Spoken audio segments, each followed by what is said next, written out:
Hi friends, Gynecomastia. Gynecomastia is comprising of two words. Gyne means female, mastia means breast.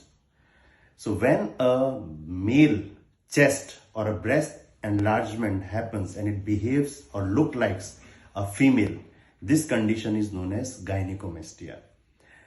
The gynecomastia, when it happens, the cause is usually idiopathic. It usually develops at puberty age and it may persist. In some persons it regresses, but in most, around 40 to 60% of the male, it persists and it enlarges.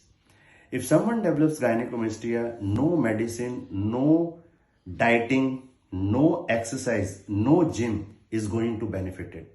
The only solution for gynecomastia is surgery, and surgery, which consists of liposuction to remove the fat which is being deposited around the gland and excision of the gland. So when these two components are done, that means the liposuction and removal of the gland is done, then the gynecomastia treatment is complete. So stay tuned with me to see the result of male chest transformation. Till then, bye-bye.